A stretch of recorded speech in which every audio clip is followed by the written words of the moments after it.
becomes a whole second issue of why are there so many veterans that are homeless, and I can enlighten you on that one because it's where I'm at.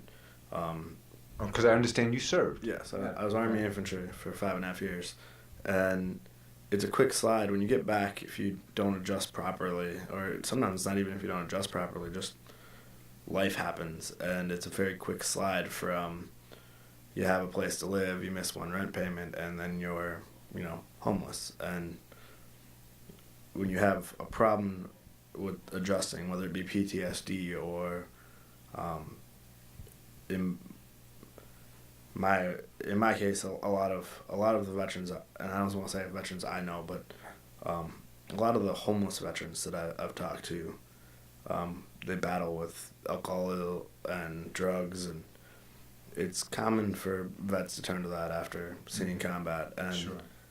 It creates an obstacle that you don't have to be dependent on, but that's a quick way to lose your job, and then What kind of suggestions would you have for someone like me that wants to help but doesn't want to be taken advantage of? Well, a big thing is you don't have to give money. I've gotten some really cool things. One of which was those emergency blankets. They're like tinfoily looking material, but they're plastic. They're like $1.70 at the gas station, but when it's cold, and I don't have $1.70 to go buy one. So I mean that when you stay at a hotel, just grab a couple extra toiletries on your way out. Soap, shampoo, conditioner, even lotion goes a long way. Like, just keep them in your car. And, you see somebody, just put it in a Ziploc bag and just hand them the bag. It's amazing how much the little things matter. And not washing, your face with liquid hand soap from a supermarket bathroom is nice. It's like food is always welcome. And to be honest, there's nothing wrong with asking me what I'm going to spend. If you're going to give me money, it doesn't bother me if you ask me, well, what are you going to spend it on?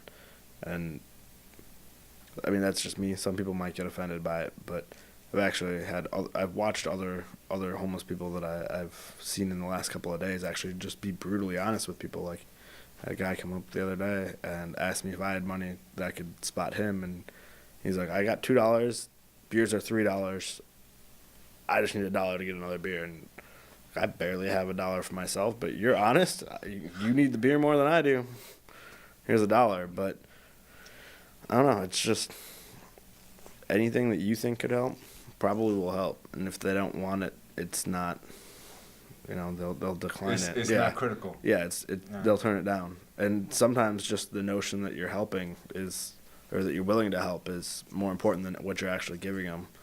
I was sitting in Uptown the other day, and there's this guy, and he has his jaw wired shut, but he's homeless, and somebody came up and put a bunch of food down next to us, and he couldn't eat any of it, but he did the whole talking through his teeth thing. He's like, I can't eat any of this, but I appreciate it, and they gave it to me, and I went into the buyer lease that's there and exchanged some of the stuff back because they just bought it for us, and exchanged some of it back for chicken broth for him. But like, just the notion that you'd help often goes a lot further than actually what you're giving us. So now, I'm sure you're familiar with the adage, misery loves company. It's kind of a negative thing to say, but somewhat true.